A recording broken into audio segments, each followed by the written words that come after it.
Hello everyone, welcome to C square classes. My name is Siddharth Shogani और आज हम लोग डिस्कस करने वाले हैं एक बहुत ही ज्यादा इंपॉर्टेंट टॉपिक। वो है हमारा ट्रांसपोर्टेशन इन सेल्स। सेल्स के अंदर जो ट्रांसपोर्ट होता है वो डिफरेंट डिफरेंट टाइप के मैकेनिज्म से होता है। देखिए, उनमें से एक हमारा यहाँ बता रखा है कि पैसिव ट्रांसपोर्ट और दूसरा होता है एक्टिव ट्रांसपोर्ट। दोनों में बेसिकली डिफरेंस क्या है? पैसिव का मतलब है कोई भी चीज अपनी हाई कंसेंट्रेशन से लो कंसेंट्रेशन की तरफ जा रही है, यानी कोई भी चीज हाई से लो आ रही है। एक बहुत ही सिंपल सा उदाहरण से समझे, अगर मैं एक मग में पानी भर के ऐसे अगर फैलाऊंगा तो ऊपर से नीचे आएगी, तो क्या इसमें कोई एनर्जी लग रही है? नहीं लग रही है। इसमें ग्रेविटी वर्क कर रही है, यानी कोई भी चीज हाई से लो की तरफ आ रही है। जस्ट एन एग्जांपल, एनालॉजी है। ठीक है। एक्टिव ट्रांसपोर्ट का मतलब है कोई भी चीज लो कंसंट्रेशन से हाई पे जा रही है।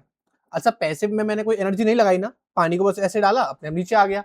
या हमारे घर में वाटर टैंक होते हैं, उनमें से पानी अपने आप नीचे आ जाता है।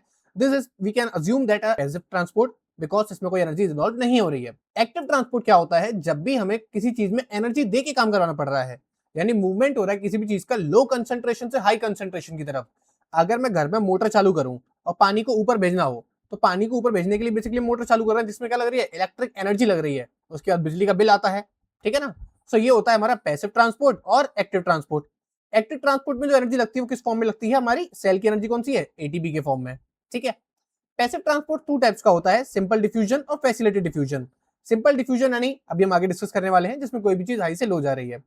जब सिंपल डिफ्यूजन काम नहीं कर पाता है, तो हम कुछ फैसिलिटीज दे देते हैं उसे, उन फैसिलिटीज के थ्रू डिफ्यूजन करवाते हैं। लेकिन सारी चीजें क्या चल रही हैं? बिना एनर्जी के। एनर्जी यूज नहीं हो रही यहाँ पर। अब हम बात करें एक्टिव ट्रांसपोर्ट, वो होता है फर्दर टू टाइप्स का, प्राइमरी एंड सेकेंडरी। प्राइमरी जो एक्टिव ट्रांसपोर्ट है उसमें हम डायरेक्टली एटीपी का यूज करते हैं। डायरेक्टली एटीपी का यूज करते हैं किसी फॉर्म में। जैसे इसके एग्जांपल हैं P type, V type, F type और एबीसी टाइप। ये डिफरेंट डिफरेंट टाइप के हैं जो हम आगे डिस्कस करने वाले हैं। फिर आता है हमारा सेकेंडरी।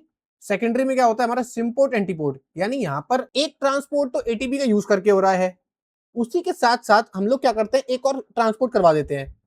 वो होता है couple transport. We will discuss about it later. तो वो होता है कपलिंग ट्रांसपोर्ट। तो शुरू करते हैं हम लोग अपने बेसिकली स्टार्टिंग से सिंपल डिफ्यूजन से। तो देखो, सिंपल डिफ्यूजन क्या है? सिंपल डिफ्यूजन क्या होता है हमारा? एक छोटी सी इसकी डेफिनेशन बनाने से पहले समझते हैं। हम लोग कभी भी क्या करते हैं, कोई भी चीज, जैसे हमने परफ्यूम को स्प्रे किया रूम के कोने में, तो उसकी स्मेल रूम के दूसरे कोने तक अपने आप पहुंच जाती है।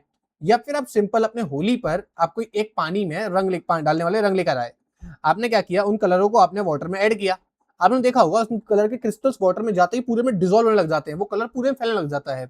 या घर में हमारे पहले एक टाइम पे नील चला करती थी, ठीक है, जैसे हम इंडिगो भी कहते थे। अगर आप कोई भी कलरफुल पाउडर या फिर इंडिगो को वाटर में डालते हो तो पूरे में फैलने लग जाता है। सो डिफ्यूजन क्या है?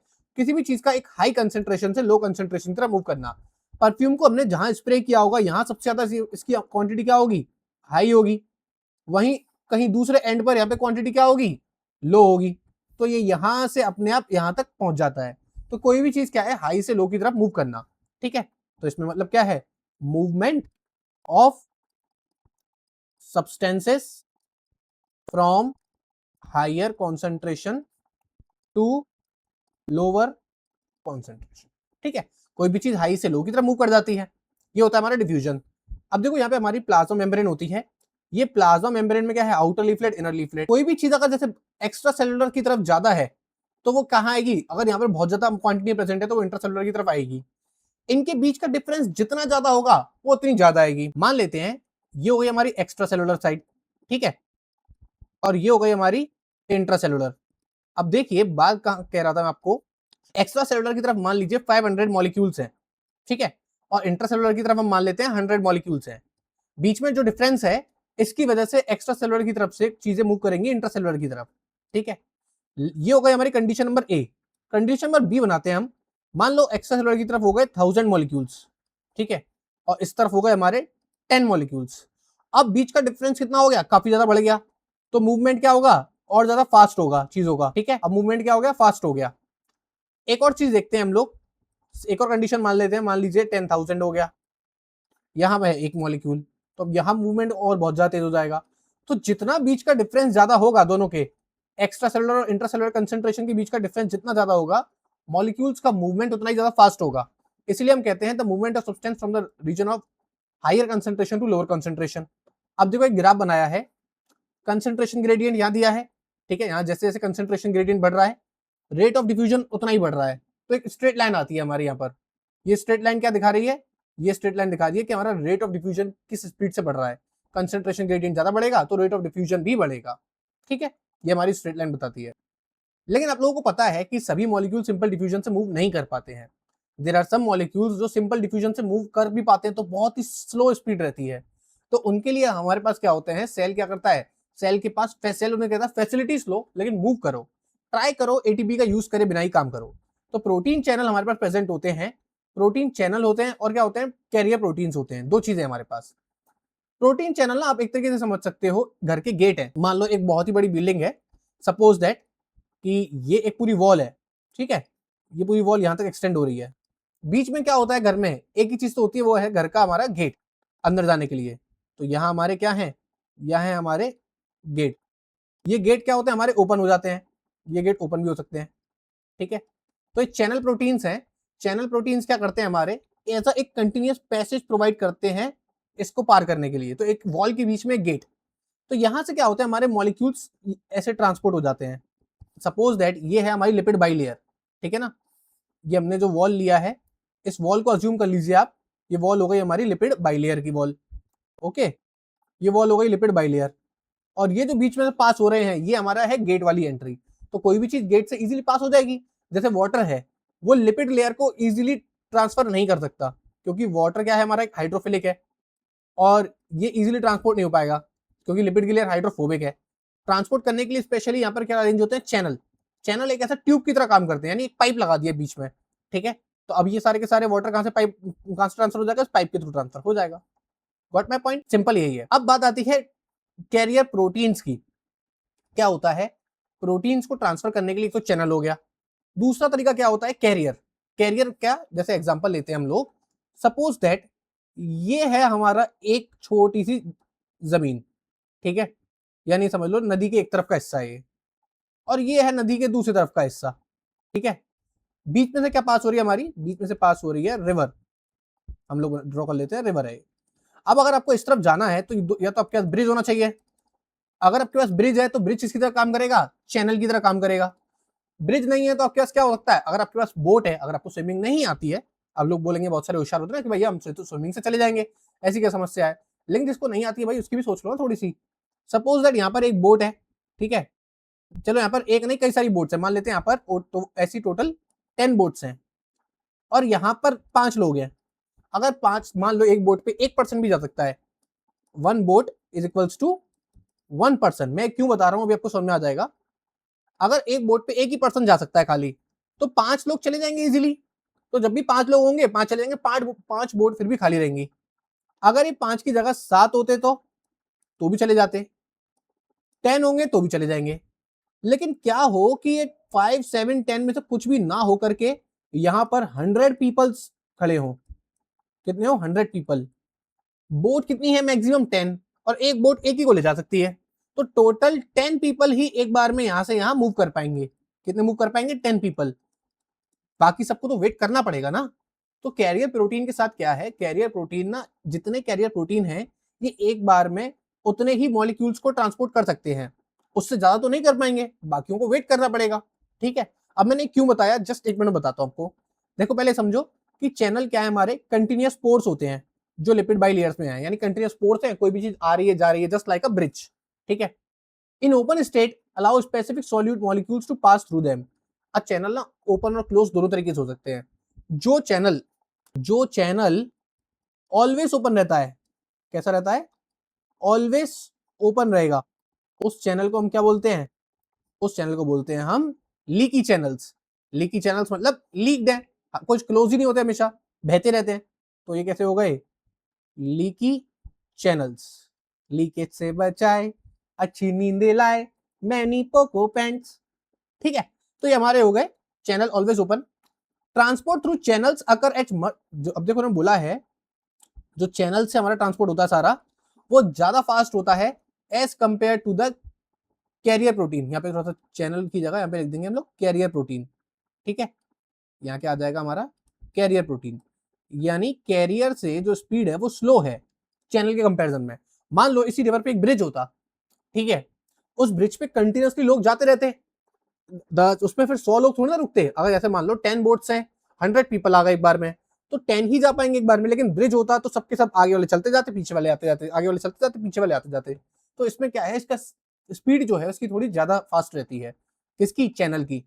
तो हम लोग यहाँ पे कह सकते हैं ना, सपोज ये है हमारे, यहाँ पे लिख देता हूं मैं, चैनल की स्पीड ज्यादा है कैरियर से।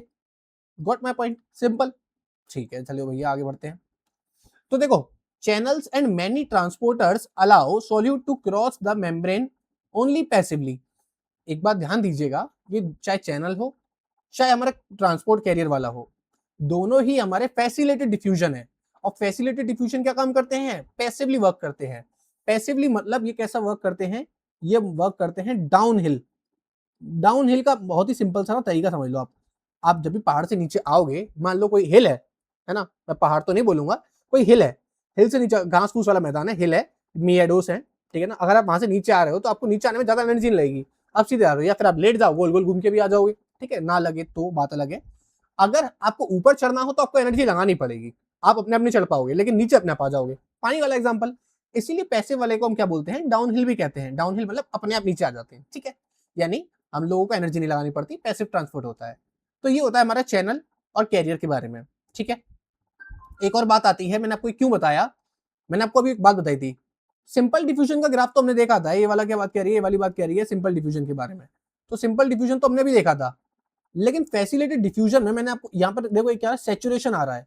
अभी सैचुरेशन क्या कहता है भाई, देखो सैचुरेशन समझने से पहले एक चीज समझो, मैंने आपको एक एग्जांपल दिया था ना अभी, किसका, कैरियर ट्रांसपोर्ट का एग्जांपल दिया था। कैरियर ट्रांसपोर्ट में एक चीज बताई थी मैंने आपको कि कैरियर ट्रांसपोर्ट, सपोज दैट एक यहाँ पर क्या है, सपोज कर लो यहाँ पर है एक boat, hold a second, suppose करो यहाँ पर क्या है, एक बोट है। और बोट वाला एग्जांपल में हमने देखा था, अगर 10 बोट्स हैं, ठीक है, 10 बोट्स हैं तो 10 पीपल जा सकते हैं, तो but still there are some people waiting. तो यहां पर क्या होता है, अगर आप कंसंट्रेशन ग्रेडियंट बढ़ाते जाओगे, कंसंट्रेशन ग्रेडियंट बढ़ाते जाओगे, यहाँ पे इस ग्राफ में यहाँ पे आएगा कंसंट्रेशन ग्रेडियंट, ठीक है। अगर आप कंसंट्रेशन ग्रेडियंट बढ़ाते जाओगे, सिंपल डिफ्यूजन तो बढ़ाता जाएगा, उसको क्या है, जितना ज्यादा डिफरेंस उतना ही ज्यादा तेज मूव करेंगे वो, ठीक है। अगर आप एक तरफ बांध बना दो, यानी अगर आप डैम बना देते हो, सपोज ये है डैम, ठीक है, डैम ऐसा होता है ना, नीचे से थोड़ा सा वॉल चौड़ी होती है प्रेशर के कारण। खैर, अगर सपोज दैट यहाँ पर डैम है और ये वाटर फील्ड है, ठीक है, ये अगर वाटर फील्ड है और दूसरी तरफ का हिस्सा बिल्कुल ही खाली पड़ा हुआ है, तो अगर मैं यहाँ पर इस डैम की गेट ओपन करूंगा तो वाटर बहुत ही स्पीड से आएगा, और यहाँ जो टरबाइन लगा होगा, आपको पता होगा डैम हम बनाते हैं एनर्जी बनाने के लिए, यहाँ जो टरबाइन लगा होगा वो बहुत ही तेजी से घूमेगा, जिसकी वजह से मैक्सिमम आउटपुट आएगा पावर का, ठीक है, आउटपुट ऑफ पावर। तो ये होता है सिंपल डिफ्यूजन का एग्जांपल।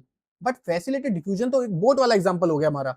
उसमें क्या होता है, एक लिमिट तक चीजें बढ़ाओ, उस लिमिट के बाद बढ़ाओगे तो भाई सेल के पास एक्स्ट्रा ट्रांसपोर्ट प्रोटीन नहीं है, उसके पास कैरियर ट्रांसपोर्ट प्रोटीन लिमिटेड ही है। इसके बाद आप कितना भी बढ़ा दो, अगर आप उनसे ज्यादा मॉलिक्यूल्स बढ़ा देते हो तो भाई वो बोलेगा इससे ज्यादा तेज में काम कर ही नहीं सकता, कर लो तुम्हें जो करना है, ठीक है।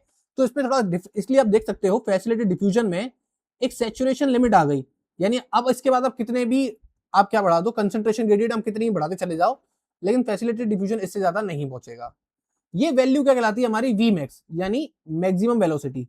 अगर आप लोग एंजाइम काइनेटिक्स पढ़ेंगे, जब मैं बताऊंगा आप लोगों को, तब आप लोगों को पता होगा किसी भी एंजाइम की मैक्सिमम वेलोसिटी जो होती है उसे हम वी मैक्स कहते हैं, ठीक है। सो बेसिकली क्या देखा हमने, जो हमारा फैसिलिटेड डिफ्यूजन है वो किसको फॉलो करता है, वो फॉलो करता है माइकेलिस मेंटन इक्वेशन। अभी क्या होती है अभी हम आगे देखेंगे एक बार और, लेकिन इतना तो समझ में आ गया कि माइकलिस मेंटन इक्वेशन को फॉलो करता है, और कंसंट्रेशन ग्रेडियंट एक लिमिट तक बढ़ाओगे तभी हमारा सिंपल डिफ्यूजन इंक्रीज होगा, सिंपल डिफ्यूजन तो इंक्रीज होता रहेगा। वहीं फैसिलिटी डिफ्यूजन अपनी एक मैक्सिमम रीच पे पहुंचने के बाद, अपनी वीबैक्स पे पहुंचने के बाद इससे ज्यादा फर्दर नहीं उठेगा, ठीक है। Simple diffusion Michaelis Menten equation को ओबे नहीं करता, ठीक है।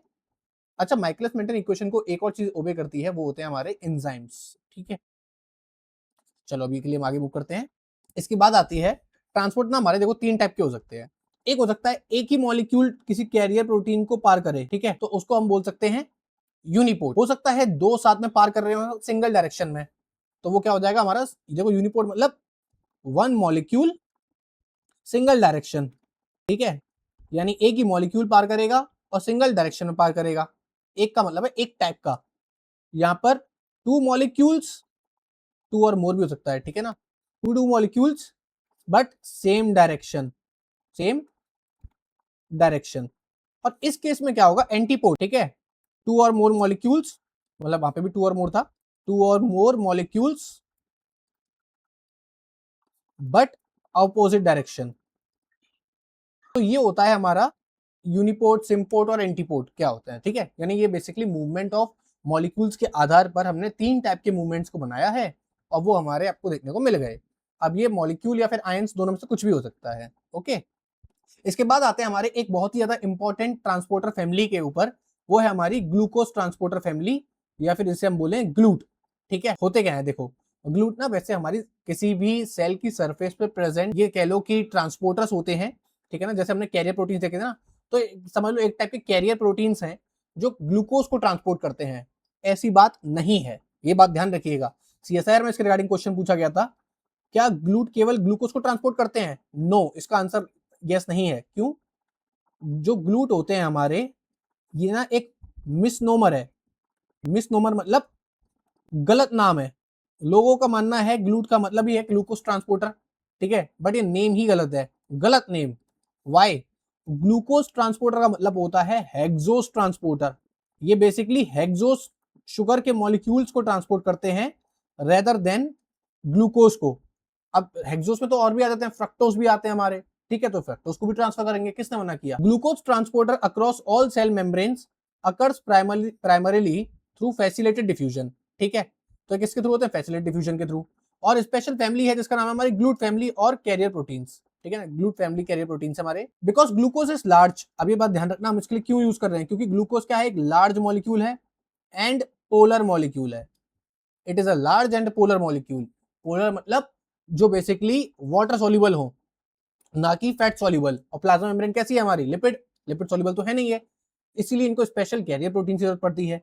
These specialized protein binds the molecule, undergo a conformational shape change and move it down its concentration gradient. Suppose that कुछ ऐसा है, मान लीजिए ये एक ग्लूकोज का ट्रांसपोर्टर है, ठीक है। ये पहले आया हुआ था मेरे पास, ये आ गया हाथ में, ठीक है, ये ऊपर की तरफ आ गया। जैसे ही आकर ये ग्लूकोज का मॉलिक्यूल बाहर से आएगा, ये कैरियर प्रोटीन है मेरे हाथ, ये जैसे मेरे हाथों में बाइंड कर गया, इसके बाद क्या होगा, मेरे ये प्रोटीन्स कुछ इस तरीके से हो जाएंगे और फाइनली वो ऐसे हो जाएंगे। लास्ट में क्या होंगे? लास्ट में छूट जाएगा। तो ये हमारा प्रोटीन क्या चला गया? सेल के अंदर की तरफ, बाहर से अंदर की तरफ आया।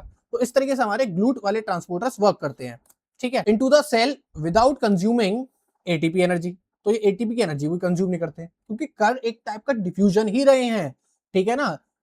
डिफ्यूजन में कभी भी एनर्जी नहीं लगती, बट क्योंकि ये डिफ्यूजन लिपिड बाइलेयर से पॉसिबल नहीं था, इसीलिए इसके लिए अलग से चैनल बनाए। इसका भी हमने पीछे एग्जांपल देखा भी था, कौन से चैनल किस तरीके से वर्क करते हैं। कन्फॉर्मेशनल चेंज का मतलब क्या था कि इस तरीके से जैसे बाइंडिंग हुई, ये ऐसे करके ऐसे होना, ये होता है conformational change. This passive process is bidirectional and saturable. Saturable मतलब वही ये माइकलिस मेंटन इक्वेशन को फॉलो करते हैं, और एक बार सारे के सारे प्रोटीन्स बिजी हो गए तो वो हमारी इसकी फाइनल लिमिट आ जाएगी, यानी कि अपनी मैक्सिमम वेलोसिटी पहुंच जाएंगे। उससे ज्यादा कितने भी ग्लूकोज के हों ऊपर या नीचे की तरफ, ये वर्क नहीं करेंगे। बाई डायरेक्शनल मतलब बाहर से तो अंदर आ गया, ऐसे हो गया, मान लो अंदर से बाहर जाना है तो ये ऐसे भी हो जाएगा, ठीक है। जिस तरफ कंसेंट्रेशन ग्रेडियंट ज्यादा होगा, मतलब जैसे ही कंसेंट्रेशन जिस तरफ ज्यादा होगी वहां से लो की तरफ अपने आप मूव करेगा, डाउनहिल, ठीक है ना। Meaning the rate of transport levels of at maximum velocity Vmax when all carrier binding sites are fully occupied. वही बोला ना, जब सारी बोट फुल्ली ऑक्यूपाइड हो गई, उसके बाद कितने भी लोग आ जाएं, भाई हैं तो 10 बोट, एक बोट एक भी ले जा सकती है। अब आप 100 आओ चाहे 500 आओ चाहे 1000 आओ, जब तक वहां पे नंबर ऑफ बोट्स इंक्रीज नहीं होंगी Vmax नहीं बढ़ेगी। और सेल के पास ऐसा कोई भी मैकेनिज्म नहीं है जिससे वो नए के नए कैरियर प्रोटीन्स को एंड टू एंड इंट्रोड्यूस कर पाए, राइट। अब ये इसका देखो कुछ मैकेनिज्म है। सपोज दैट जैसे कि हमारे क्या है, हमारी कंफर्मेशनल चेंज ओपन वाली स्टेट है, ठीक है। इसमें क्या आया, हमारा ग्लूकोज आकर के यहाँ पे बाइंड कर गया। ग्लूकोज की बाइंडिंग की वजह से देखो अंदर से इसकी कंफर्मेशनल चेंज आएगा। स्टेप 2 में क्या होगा, transport protein shift to alternative conformation, इसकी कंफर्मेशन चेंज हो जाएगी। अगर यहाँ कंफर्मेशन T1 थी तो वहां कंफर्मेशन T2 हो जाएगी, जिसमें अंदर की तरफ ओपन हो जाएगा और ग्लूकोज को अंदर की तरफ डिस्चार्ज कर देगा। ये क्या था हमारा, ये वाली साइड थी हमारी एक्स्ट्रा सेलुलर, ठीक है, और अंदर ये क्या थी हमारी इंट्रासेलुलर, लिखा भी हुआ है ना इनसाइड ऑफ सेल, तो ये हो गया हमारा इंट्रासेलुलर। सो इस तरीके से अंदर की तरफ एम्प्टी कर देगा। अगेन हो सकता है कि ये बाहर की तरफ भी एम्प्टी करे, तो ये क्या हो जाएगा, हमारा ग्लूकोज अंदर की तरफ आके दोबारा से हो गया, glucose is released to the inside and protein return to its original conformation, protein दोबारा अपनी ओरिजिनल कन्फर्मेशन पे आ जाएगा। Got my point? ठीक है, तो इस तरीके से हमारे ग्लूट के रिसेप्टर्स वर्क करते हैं। अब देखो डिफरेंट डिफरेंट टाइप के ग्लूट के रिसेप्टर्स डिफरेंट डिफरेंट साइट्स पर प्रेजेंट होते हैं। इनमें से जैसे कि हम बात करें ग्लूट 1 कहां पर है, आरबीसी पर, ग्लूट 2 लिवर पर, ग्लूट 3 ब्रेन में, ग्लूट 4 स्केलेटल मसल में। सो ऐसे हमारे 12 यानी एक डजन, जैसे बोलते हैं दर्जन, तो एक दर्जन हमारे क्या होते हैं ग्लूट के रिसेप्टर्स हैं जो अलग अलग साइट पे प्रेजेंट हैं। याद करने के लिए एक बहुत ही बढ़िया ट्रिक है, मैंने यहाँ पर लिख रखी है, Red Label Bru, Bru coffee आती थी ना, रेड लेबल कॉफी आती है, मतलब चाय आती है, तो रेड लेबल चाय, ब्रू, तो Red Label Bru should ingested, मतलब रेड लेबल को आप पियो, रेड लेबल को या ब्रू को आप पियो बिफोर लर्निंग, पढ़ने से पहले। दिस कीप, इससे आपका आप खेल भी अच्छा पाओगे, ठीक है। This keep playing heart lungs muscles awake, इससे आपके हार्ट लंग्स मसल्स जगे रहेंगे। देखा ना, चाय पीने के बाद नींद उड़ जाती है, केवल उसी पे बेस्ड हमारी ट्रिक है ये। सो इस ट्रिक को आप ऐसा कॉपी करके लर्न कर सकते हैं, ठीक है। इसके बाद आता है हमारा comparison of glucose Uptake kinetics, यानी किस तरीके से हमारी ग्लूकोज की काइनेटिक्स वर्क करती है। देखो ये है हमारा ग्लूट 1 जो हमारे इरिथ्रोसाइट्स में प्रेजेंट है, और ये है ग्लूट 2 लिवर सेल्स में है। अच्छा, मैं यहाँ पे पैसिव डिफ्यूजन बनाऊं तो यहाँ पे पैसिव डिफ्यूजन की एक ऐसी लाइन आएगी, ठीक है ना। पैसिव डिफ्यूजन हमारा जो नॉर्मली, सपोज दैट ये लिपिड बाइलेयर है, अगर ये लिपिड बाइलेयर है और हमें पार कराना हो यहाँ से क्या, ग्लूकोज अगर हमें पार कराना हो, तो ग्लूकोज पार कराने के लिए बहुत ही स्लो मूवमेंट होते हैं, तो मूवमेंट जो होता है वो काफी ज्यादा स्लो होता है, क्योंकि हमें पता क्या पता है वो लार्ज है प्लस पोलर है। So because of its large and polar, passive movement is slow, passively ये स्लो है, पैसिवली मतलब डिफ्यूजन की बात चल रही है, ठीक है ना, फैसिलिटेड की बात नहीं चल रही, नॉर्मल डिफ्यूजन ये बहुत ज्यादा स्लो करता है। वहीं अगर हम बात करें ग्लूट की अलग अलग तरीके से, सपोज दैट ये हमारा ग्लूट 1 जो एरिथ्रोसाइट्स में प्रेजेंट है, यू कैन सी दैट इसका केएम, अब पहले तो केएम और ये वीमैक्स का रट्टा समझो क्या है। माइकलिस मेंटन इक्वेशन क्या कहती है, अगर आपको किसी भी एंजाइम की वेलोसिटी निकालनी है, यानी V0 is equals to Vmax into concentration of substrate divide by Km plus concentration of substrate. ये क्या दिखाता है, ये हमारी एक बेसिकली माइकलिस मेंटन इक्वेशन है जो एंजाइम्स और कैरियर प्रोटीन्स फॉलो करते हैं, ठीक है। इसमें होता क्या है, एक बहुत ही ज्यादा सिंपल से तरीके से आप समझिए इसका मतलब क्या कहने का है।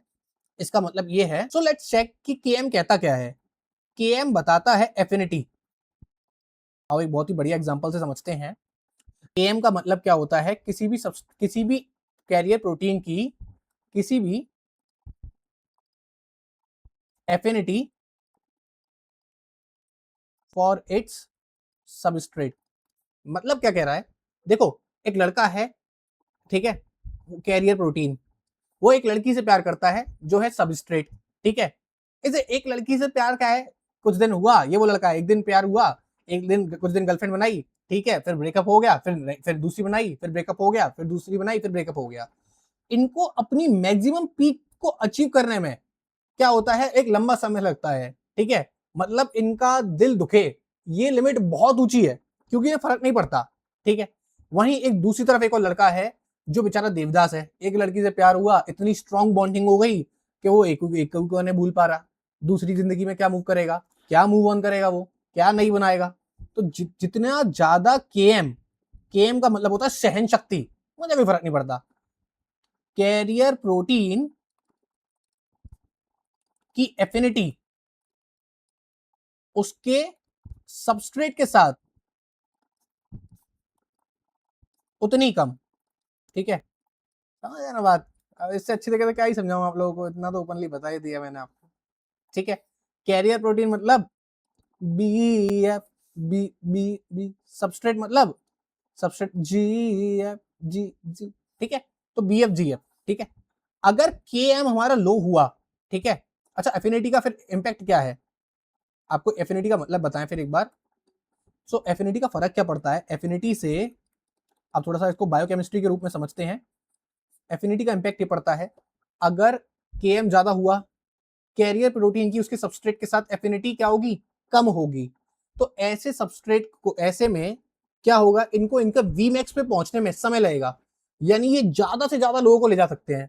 साफ शब्दों में जो हमारा ग्लूट था, ग्लूट वन था, इस ग्लूट वन के साथ क्या सीन है, ये बहुत हल्के से पकड़ता है अपने मॉलिक्यूल को। GLUT one as a receptor है। ये क्या है, अगेन हमारा ग्लूकोज वाला मॉलिक्यूल, ये इसको पकड़ता है, बहुत हल्के से पकड़ता है, ये जकड़ेगा नहीं, ऐसे पकड़ा, लेके गया, तुरंत छोड़ा। अब जितना हल्का पकड़ेगा उतना ही जल्दी छोड़ेगा। मान लो इसको लेके जाना था और ये अच्छे से रस्सी से बांध दे, रस्सी से बांध दोगे तो वहां पे छोड़ोगे कैसे, खोलनी पड़ेगी। हल्के से पकड़ के जाता है, तुरंत छोड़ जाता है, फिर दूसरे को पकड़ता है, छोड़ के तुरंत छोड़ जाता है। वही patch up breakup, patch up breakup, patch up breakup, patch up breakup, इस तरीके से वर्क करता है। ठीक है, वही हमारा जो ग्लूट टू है, वो है हमारा ग्लूट टू, क्या है हमारा, एक देवदास है। ठीक है, ये कौन है, देवदास है। ये कैसे पकड़ता है, इतना कस के पकड़ लेगा चेन से, तू मेरी है, तू कहीं नहीं जाएगी, कहीं नहीं जाएगी, कहीं नहीं जाएगी। लेकिन ग्लूकोज भी कहता है कितना बांध के रखोगे, एक ना एक दिन तो मुझे जाना है। ये जिस दिन चला जाएगा देवदास हो जाता है, फिर उसको वहां पे उसकी सारी चेनें खोलनी पड़ती हैं, तो ये देवदास बना रहता है।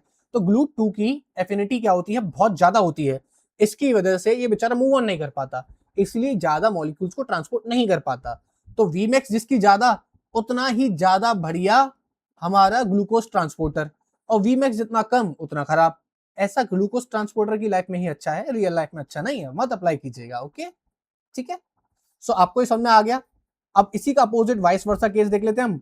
अगर केएम हमारा कम हुआ तो इस केस में क्या हो जाएगी, एफिनिटी क्या हो जाएगी हमारी, केएम लेस तो एफिनिटी ज्यादा, और एफिनिटी ज्यादा तो वीमैक्स क्या हो जाएगा हमारा, वीमैक्स हो जाएगा लो। इसका मतलब नॉट अ गुड एंजाइम। ठीक है, गॉट माय पॉइंट, एंजाइम या फिर कैरियर प्रोटीन। ठीक है, बट एक बात है, ये वाले ग्लू टू जैसे है, वो लो कंसेंट्रेशन में भी काम कर लेंगे। मतलब उनकी जिंदगी में एक लड़की हो, वो उससे भी काम चला लेंगे।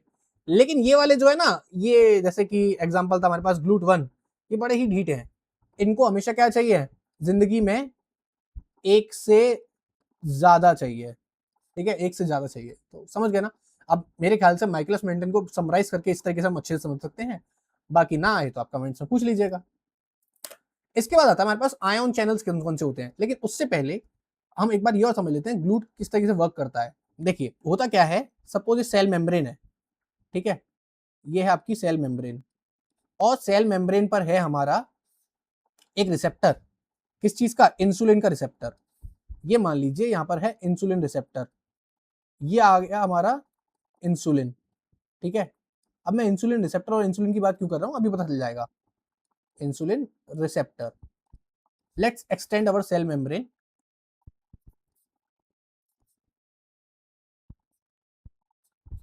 अब देखिए होगा क्या, जैसे ये इंसुलिन अपने रिसेप्टर से बाइंडिंग करेगा, इसकी बाइंडिंग की वजह से क्या हो जाएगा, एक सिग्नलिंग चलेगी अंदर। इस सिग्नलिंग का रिजल्टेंट क्या होगा, इस सिग्नलिंग से होगा क्या, यहां पर हमारी कुछ वेसाइकल्स होंगी, जिसे हम बोलते हैं ग्लूट वेसाइकल्स। ठीक है, इसमें क्या होंगे, हमारे ग्लूकोज ट्रांसपोर्टर वाले प्रोटीन्स होंगे, ऐसी वेसाइकल जिसके अंदर पहले से ही ग्लूकोज ट्रांसपोर्टर प्रोटीन हमने लगा के रखे हैं। मान लेते हैं ये है हमारे वो प्रोटीन। ठीक है, ये हो गए हमारी, तो इसको हम बोल देंगे ग्लूट कंटेनिंग वेसाइकल। जैसे ही इंसुलिन की सिग्नलिंग आती है, इन ग्लूट वेसाइकल्स के साथ क्या रिजल्टेंट होता है, ये सारी की सारी ग्लूट वेसाइकल्स मूव कर जाती हैं कहां पर, सेल मेम्ब्रेन की तरफ, और ये यहाँ पर क्या हो जाएंगी, फ्यूज हो जाएंगी। You know that very well कि ये कुछ इस तरीके से फ्यूज होती है ना, मैंने आपको बताया था डॉकिंग के टाइम पर कि ये इस तरीके से फ्यूज हो जाती हैं। ठीक है, नहीं याद हो तो अभी देख लो, कोई दिक्कत नहीं है। ये आकर के, ये वाला आकर के ऐसे करके फ्यूज हो जाएगी, और अपने सारे के सारे ग्लूट रिसेप्टर्स को सरफेस से बाइंड करा देगी। अब रिजल्टेंट क्या होगा, सरफेस पर ग्लूकोज ट्रांसपोर्टर्स बढ़ गए, इसकी वजह से अब सरफेस क्या करेगा, ज्यादा से ज्यादा ग्लूकोज को अंदर ले जा पाएगा। ठीक है, तो यहाँ से क्या हो जाएगा, ग्लूकोज अंदर आ जाएगा। और आपको पता है इंसुलिन का काम ही क्या है, इंसुलिन हम जानते भी हैं, इसका मेन रोल होता है ग्लूकोज अपटेक करके उसको क्या करवाना, एक फॉर्म में स्टोर करना, वो है ग्लाइकोजन, जो क्या है हमारी एक इनएक्टिव और स्टोर्ड फॉर्म है। ठीक है, ये इनएक्टिव और स्टोर्ड फॉर्म हो गई। ठीक है, इतनी बात क्लियर हुई, तो किस तरीके से हमारा वर्क करता है। एक छोटी सी बात और जानते हैं हमारा, वो है दो दो ग्लूकोज रिसेप्टर्स हैं, दो नहीं मतलब कुछ ग्लूकोज रिसेप्टर्स हैं, कौन कौन सा किस में काम करता है, क्योंकि सीएसआईआर में पूछा गया क्वेश्चन है, इसलिए मैं बता देता हूँ। ठीक है, लाइक ग्लूट डिफरेंट टाइप के 4, 8, 10 एंड 12, ठीक है, 4, 8, 10, 12, ये चारों के चारों स्पेसिफिकली केवल और केवल ग्लूकोज को ही ट्रांसपोर्ट करेंगे, ठीक है, ये किसके लिए हैं, ग्लूकोज ओनली। सो इस बात को ध्यान रखें, ठीक है। वहीं अगर मैं बात करूं ग्लूट 5, ये केवल ट्रांसपोर्ट करता है फ्रक्टोस, फ्रक्टोस ओनली, ठीक है, ये दोनों बातें ध्यान रखिएगा, ठीक है। मैंने इसको इस बॉक्स बंद कर दिया है, इसको यहाँ पे लिख भी देते हैं, इंपॉर्टेंट। हालांकि बहुत बार क्वेश्चन नहीं पूछा गया, लेकिन अभी कुछ समय पहले पूछा गया, तो मेरे ख्याल से हमें इसे इग्नोर नहीं करना चाहिए, आगे पूछा जाए तो हमें रिग्रेट तो नहीं होगा ना कम से कम। सो इस तरीके से हमारा ग्लूकोज का हमारा हुआ ग्लूट रिसेप्टर्स का। इसके बाद अगर हम बात करें आयन चैनल्स के बारे में, सो आयन चैनल्स हमारे कौन से होते हैं, basically channels different different type के होते हैं, वो किस तरीके से ओपन होते हैं, इस बेसिस पे हमने 4 टाइप के आयन चैनल्स बनाए हैं। एक ऐसे आयन चैनल्स हैं जिन्हें हम कहते हैं लाइगेंड गेटेड, यानी इन चैनल्स को ओपन करने के लिए आपको बाहर से लाइगेंड यानी स्पेशल टाइप के मॉलिक्यूल्स चाहिए हैं। इसका जैसे हमारा एग्जांपल यहाँ पे दिया है न्यूरोट्रांसमीटर, हमारे पास है ना एसिटाइल कोलिन रिसेप्टर होते हैं हमारे न्यूरॉन्स के साइनेप्स में, ठीक है, यानी साइनेप्स क्या होता है, साइनेप्स आपने देखा होगा कुछ एक ऐसा स्ट्रक्चर होता है, ठीक है, दो न्यूरॉन का जंक्शन, थोड़ा गलत डायग्राम बन गया ना, एडजस्ट कर लीजिएगा प्लीज, ठीक है, ये आपने देखा होगा, ये ऐसा साइनेप्स होता है, दो न्यूरॉन्स का जंक्शन। सो ये होता है, यहाँ पर क्या होते हैं हमारे, यहाँ पर हमारे न्यूरोट्रांसमीटर होता है एसिटाइलकोलिन, यहाँ होते हैं हमारे रिसेप्टर, ठीक है, ये क्या होते हैं रिसेप्टर, ये ओपन हो जाते हैं, यहाँ पे आयंस अंदर मूव कर जाते हैं। तो आयन गेटेड चैनल्स हो गए हमारे, जिसमें लाइगेंड गेटेड चैनल, सॉरी। एक आते हैं हमारे mechanically gated channel, mechanically gated यानी कोई मैकेनिकल फोर्स आया, इसका बहुत ही बढ़िया एग्जांपल है हमारा, जब भी आप लोग कुछ सुन रहे हैं, मेरी अभी आवाज सुन रहे हैं, तो आपके ईयर्स में एक रीजन होता है जिसे हम बोलते हैं ऑर्गन ऑफ कॉर्टाई, वहां पे हेयर लाइक सेल्स होते हैं, जैसी मेरी आवाज आपके इनर ईयर में पहुंच रही है, तो वो हेयर लाइक सेल्स ऐसे मूव करते रहते हैं, उनके मूवमेंट से मैकेनिकल सिग्नल जनरेट होता है और आयन चैनल्स ओपन हो जाते हैं, सिग्नल ट्रांसफर होता है। फिर आते हैं हमारे always open channels, always open channels हमारे हैं लीकी चैनल्स, ठीक है, लीकी चैनल्स मतलब अरे तुम जाओ, किसी को रोक टोक नहीं है, आओ जाओ, हमें क्या मतलब है दुनिया में, मतलब किसी को रोक टोक नहीं, मतलब सोडियम और पोटेशियम जिस चीज के लिए स्पेसिफाइड है उन लोगों को आसानी से जाने देंगे, तुम्हें कितना भी आना है कितना भी जाना है, जाओ अपने हिसाब से करो। फिर आते हैं voltage gated channel, voltage gated channels यानी वोल्टेज गेटेड में भी स्पेसिफिकली सोडियम के चैनल्स हो सकते हैं, पोटेशियम के चैनल्स हो सकते हैं, तो ये हमारे वोल्टेज स्पेसिफिक चैनल्स हैं, ठीक है, यानी इस पे वोल्टेज का चेंज आएगा, वोल्टेज क्या होता है, पोटेंशियल डिफरेंस जब चेंज होगा तो अपने आप ओपन हो जाएंगे, ठीक है, इसके एक्टिवेशन एंड एक्टिवेशन गेट होते हैं जिसको हम आगे न्यूरॉन सिग्नलिंग में पढ़ेंगे। Then come to the aquaporins, aquaporins हमारी ऐसी क्लास ऑफ प्रोटीन्स हैं जो बेसिकली रिस्पॉन्सिबल है किसको, वाटर को मूव करवाने के लिए, ठीक है। एक्वापोरिन्स के लिए कुछ बातें ध्यान रखते हैं, और वो बातें क्या हैं, एक्वापोरिन्स में टोटल 6 ट्रांस मेम्ब्रेन सीक्वेंस होते हैं, ट्रांस मेम्ब्रेन सीक्वेंस, प्रोटीन्स कह लो, सीक्वेंस नहीं, क्या बोलेंगे हम, प्रोटीन्स। इसके बाद इसके अंदर बाकी दो प्रोटीन्स कैसे होते हैं, दो प्रोटीन्स होते हैं इसके अंदर पेरिफेरल प्रोटीन्स, ठीक है, दो कैसे हैं इसके अंदर, दो हैं peripheral proteins. Aquaporin exist as membrane homotetramers, ठीक है, ये कैसे एग्जिस्ट करते हैं, हमारे होमोटेट्रामर्स हैं, where each individual monomer forms a independent water channel, यहाँ पे हर एक एक यूनिट जो है, जैसे कि हमारी एक सिंगल मोनोमर है जो आपको स्क्रीन पे दिख रहा है, ये अपने आप में एक छोटा वाटर चैनल है, और ये मिल करके होमोटेट्रामर बनाते हैं। अब इसमें क्या होते हैं, 6 ट्रांस मेम्ब्रेन बोला भी है ना, देखो 6 trans membrane helices and 2 short half helices carrying conserved NPA sequence, ये प्लीज ध्यान रखिएगा, हमारे 3 अमाइनो एसिड हैं, एन हमारा कौन सा अमाइनो एसिड्स है, आप लोग गैस करेंगे कमेंट में बताएंगे, एन पी और ए, ये 3 हमारे अमाइनो एसिड्स के सीक्वेंस होते हैं।